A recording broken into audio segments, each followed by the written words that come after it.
Oh, give thanks to the Lord, for he is good, his mercy endures forever.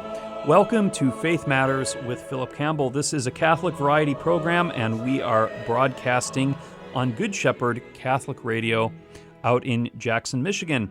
I am your host, Phillip Campbell, and I'm so thankful to have you here again for another episode of Faith Matters. Today, well, at least in real life, when I'm sitting here in the studio recording this, it is December 8th, the Feast of the Immaculate Conception of Mary. I don't know when you're listening to this, but at least when I'm sitting here talking, it is December 8th. It is one of the most beloved festive days of the Church and one of the greatest Marian holidays, where we commemorate the sublime mystery when, by a special privilege of God, the Blessed Virgin Mary was conceived without stain of original sin. Many people think the Immaculate Conception is about the conception of Jesus, but no, it is about the conception of Mary, the singular grace by which she was made a fitting vessel to bear the Son of God.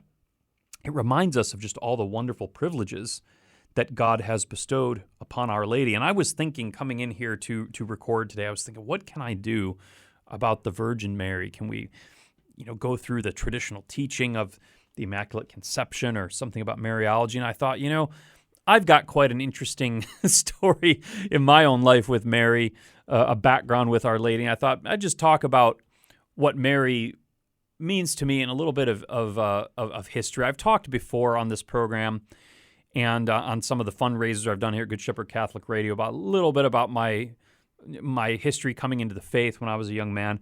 And Mary was a big part of that. When I first embraced Catholicism, oh gosh, it's been 2 decades now I was ambivalent about the Virgin Mary.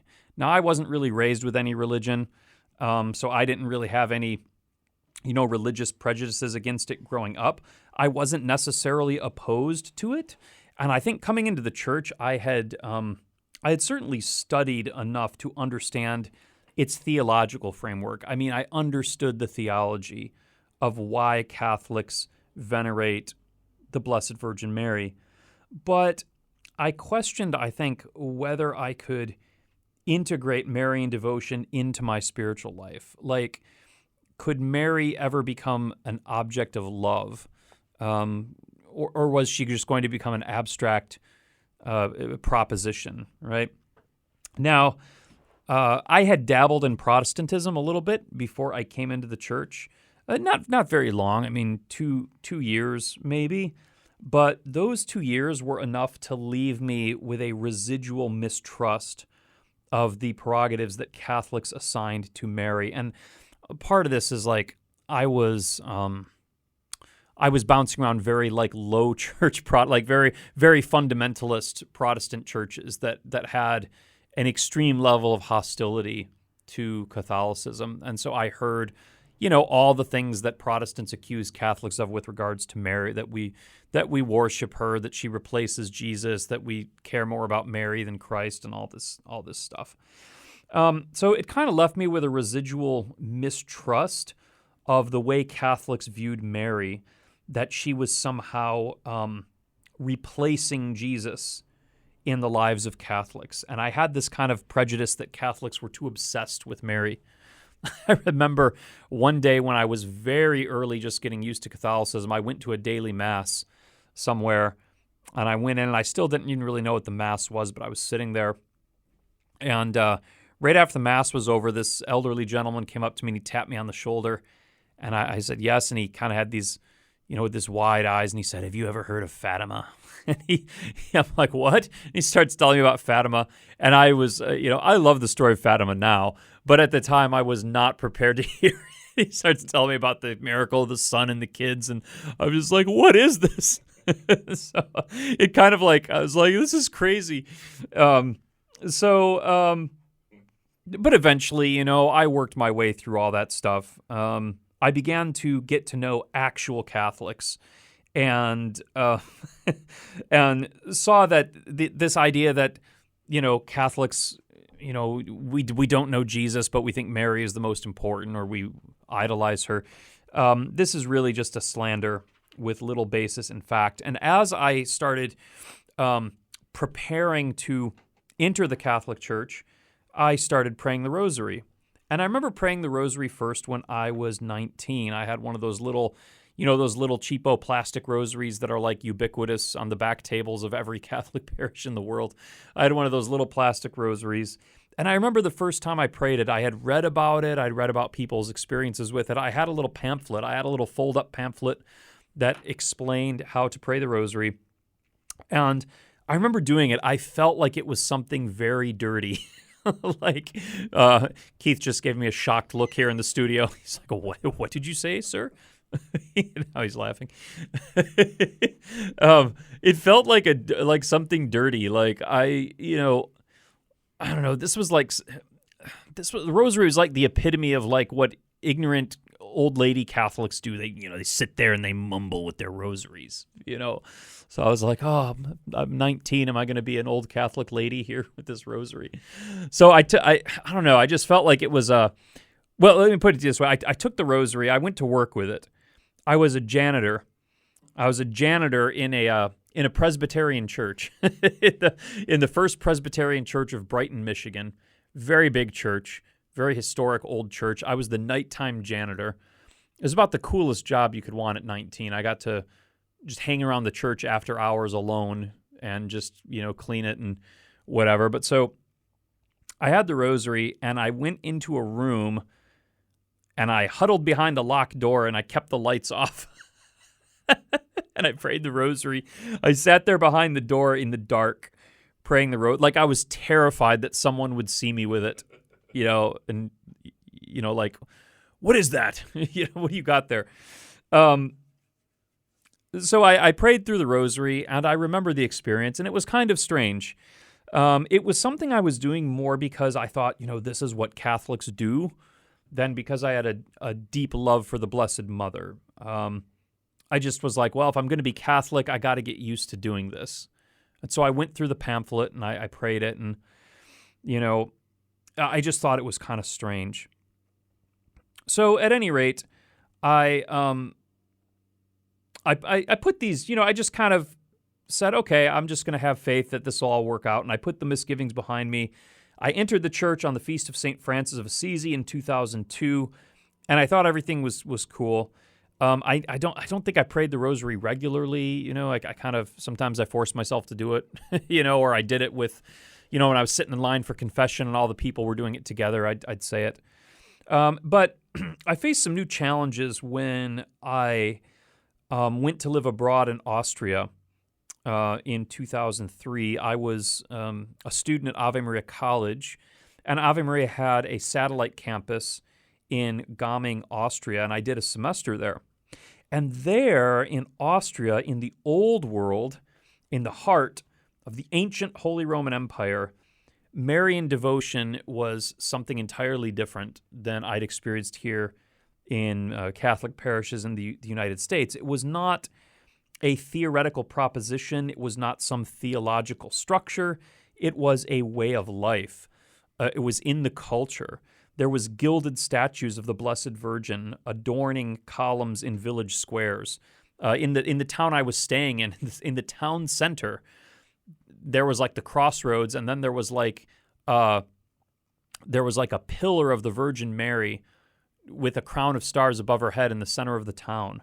I can't even imagine that in an American city. There were roadside shrines to Mary cropping out of flower beds all along. You're driving along these scenic rural byways through the Alps. There was Marian shrines all over the place. And throughout the country, at dinner time or any festive gathering, men would clink their steins of ale together with a toast to the Mother of God. They'd drink their beer and they'd toast and they'd say to Our Lady and offer a toast to Mary. And even though I'd accepted Marian devotion, as part of being Catholic, that's just not something you see in the United States, right? You don't go to the pub and, I don't go to Applebee's and there's dudes, clanking their glasses together saying to Our Lady, right?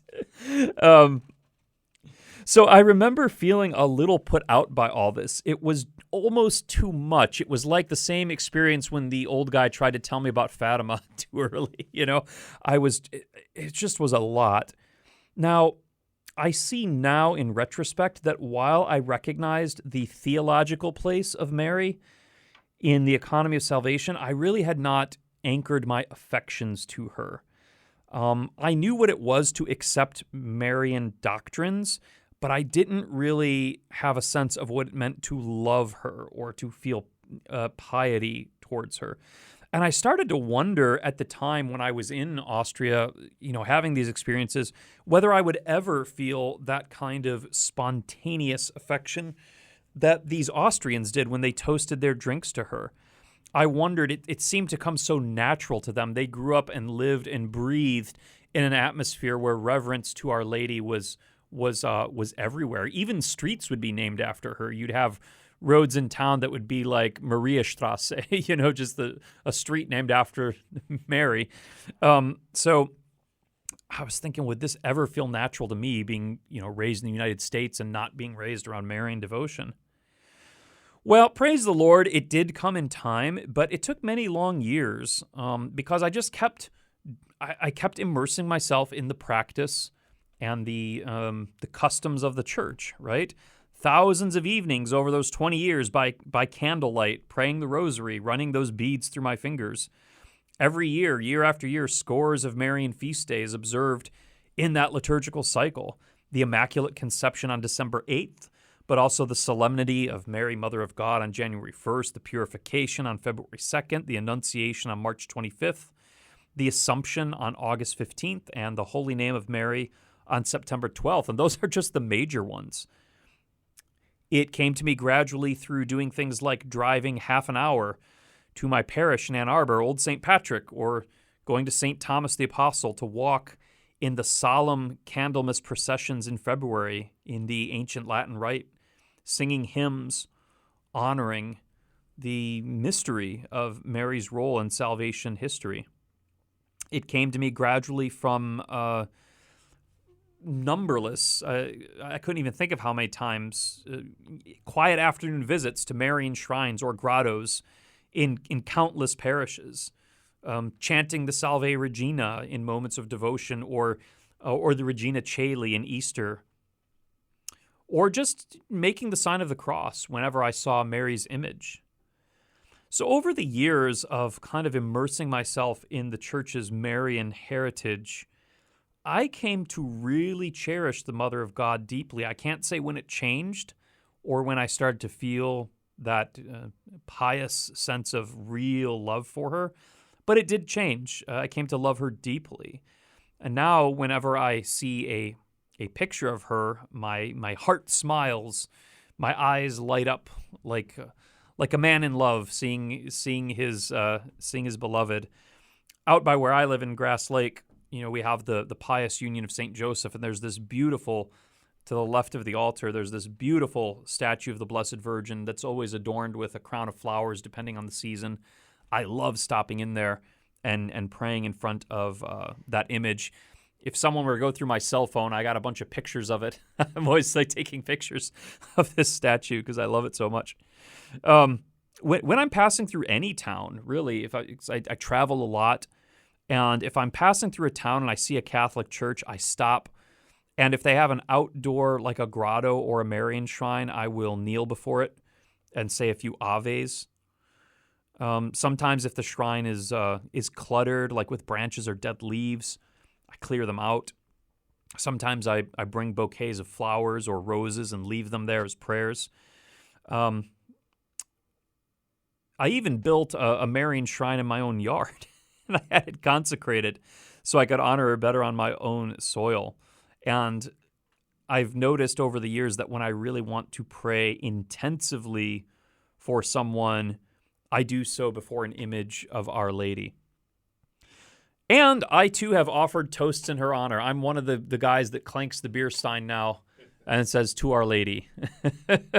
So it definitely has changed in my life, coming to love her and to really have a maternal veneration for her and just feel And I don't want to be like, oh, religion's all about feelings. It's not about feelings. But this is our mother we're talking about. This is the mother of Jesus Christ. One should have a tender affection for her. It is very natural if you love Jesus I think, to reverence his mother. Now, maybe you don't think of it that way. Maybe someone listening out there, maybe you're a Protestant, or maybe you just don't understand Marian devotion. And I'm not going to try and explain it here. Maybe we can do another broadcast where we talk about the theology of Marian devotion. But that's not what I want to do here. I'm talking more about the affection that Catholics feel for Mary. Although if you are a Protestant and you're listening to this, I want to tell you the reason I feel such affection for Mary isn't, it's not because I feel too sinful to come to Jesus directly or any nonsense like that, But I will say that I get it now. I didn't understand at the time. I did not understand how people could clink their beer together and toast in Mary's honor. I didn't understand the devotion of the saints to her. I didn't understand that old man's excitement when he wanted to tell a stranger about Fatima. But now I understand. Now I get it. I understand why the saints love her so much. I understand why there is columns adorning countless European cities with statues of her on the top of them, why there are innumerable roadside shrines to the Blessed Virgin, why knights swore their vows to her honor. There was a Dominican holy man, Blessed Alan de la Roche, who lived in the late Middle Ages, and he is memorable for popularizing devotion to the Rosary. Blessed Alan said that every Ave was like a rose cast at her feet, and I understand that now. I understand why even men of war, there's this Spanish general, Lorenzo de Orellana. I think we might have talked about him on this show before. He was a Spanish general in the colonial Philippines. He fought a battle against the Dutch, and he offered a vow to Our Lady that if the Spanish were victorious, that he and all his men would walk barefoot to the Shrine of Mary at Santo Domingo in Manila. And they did. They had victory, survived a harrowing battle, and this rugged Spanish general from the 1600s, he and his men walk barefoot all the way to Manila in fulfillment of this vow in devotion to Our Lady. I understand now why countless popes have promoted the Rosary, why St. Louis de Montfort, who's a very famous Marian saint, why he recommended devotion to her as the surest way to Christ. And I understand now why St. Bernard of Clairvaux famously said, De Maria numquam satis. About Mary, one cannot say enough.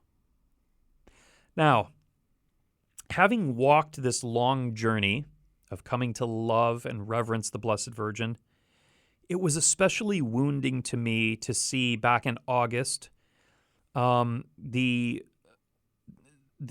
publication, The Atlantic, published an article around the time of the Assumption. It was on the day of the Assumption, the very day that Catholics and Orthodox were celebrating Mary's bodily transition into glory. On that very day, The Atlantic published an article claiming that the Rosary is a symbol of extremism, of political extremism. I can't remember the name of the article. It was like, why the Rosary is increasingly becoming a sign of violent extremism. I couldn't believe it. I felt like someone had insulted my beloved, like someone had, like my own mother was assaulted. I mean, the article was nonsense. But, of course, I guess the irony is the Rosary is a weapon, but it's not of the sort that the author assumed. The Rosary is a weapon by which the treasuries of heaven are opened and grace is poured forth upon the earth. It's a weapon by which we engage in spiritual combat against the forces of darkness. It makes the demons tremble and sends them to flight. And it makes the world better because the Rosary makes me better and it makes you better. And that's the surest way to better the world, is for ourselves to become better first. So I don't know if the rosary, if the Holy Rosary is a sign of extremism, then count me an extremist. That was my attitude to it. I mean, I love the Rosary. If I had to be deprived of every earthly consolation, of every possession, and all I'd ever owned, and start over again in rags, I would probably find consolation in the Rosary and their transformative power. And even if someone, even if I couldn't get my hands on a rosary, we all have 10 fingers, right? 10 toes. We've got the rosary inscribed in our very body with the amount of digits we have. So even if you are listening to this and you're like, I never really got into Mary, or I don't know, what I think about it. Even if you don't even believe in grace or the saints, if you're just ambivalent about religion or Mary and Catholicism in general, even if you just take Mary as a symbol, just her symbolic value, she represents all that is good, wholesome, beautiful, everything that is worth fighting for in our world. You think of what Mary symbolizes. She symbolizes feminine beauty. She symbolizes virtue. She symbolizes fruitful motherhood. She symbolizes self-sacrifice. She, with St. Joseph, symbolize holy marriage. And in all the things that she has, she's very much a symbol of all the highest values of Christianity and of Western civilization in general. So even considered as like a Jungian archetype, she's of tremendous value. What St. Bernard said really is true. De Maria numquam satis, about Mary, one cannot say enough. And that's not even, we haven't even started thinking about her intercessory power, her power as a channel of grace before the throne of God, besides whom nobody is greater. Christ is the great mediator between man and God that builds a connection between man and God. But that connection being established in Christ, Mary is the higher than any saint or angel in terms of the grace that she mediates through that channel. So she is really everything great about Western civilization. She is the greatest saint. She is the most admirable role model that any Catholic could want. And so when I see her being belittled, or saying the rosary is a sign of extremism, it's like, you know what? I'd rather be a social pariah and have Marian devotion, than find worldly acceptance without her. Honestly, if Marian devotion puts me on the outside, then put me on the outside and give me my rosary and my scapular, right? And me and Mary will be cool out here. And when I die, when my stiffened corpse is stretched out on the cold, about to be consigned to dirt, awaiting the resurrection of flesh at the end of time, I hope someone sticks a rosary in my hand. You see this often with dead religious, where they fold a rosary up in their fingers, or maybe dead Catholics in general. I hope somebody does that to me. Keith, if you're around when I kick the bucket, you're my witness. Somebody stick a rosary in my hand. Okay. I want to wake up on the resurrection with it in my hand. So if you love the Blessed Virgin Mary, if you honor her, if she means anything to you, or if her name makes your eyes light up and the fire of affection grow in your breast, you will understand. And if you don't understand, then I pray that someday you might understand. And so we're going to conclude with, I'm going to read a Latin verse of the famous Marian hymn, Ave Virgo Gloriosa, which means Hail Glorious Virgin, and then I'll give you the English translation. Ave Virgo Gloriosa, favo melis dulcior, mater Dei gloriosa, stella sole clarior, tu es illa speciosa qua nulla est pulchrior, rubicunda plusquam rosa, lilio candidior. Hail, glorious Virgin, sweeter than honey from the honeycomb. Glorious Mother of God, star brighter than the sun, you are that beautiful one, than whom nothing is more beautiful, redder than the rose, whiter than the lily. That is beautiful. The Latin is beautiful. The English is beautiful. The Blessed Virgin is beautiful. So on this feast day, December 8th, the Feast of the Immaculate Conception, say a few Aves to Our Lady, light a candle in front of her statue, say that rosary, and pray for her grace in your life and in the world. And until we meet again, this has been Faith Matters with Phillip Campbell. May the Lord bless you and keep you. May the Lord make his face to shine upon you and be gracious to you. The Lord lift up his countenance upon you and give you peace. God bless you, my friends.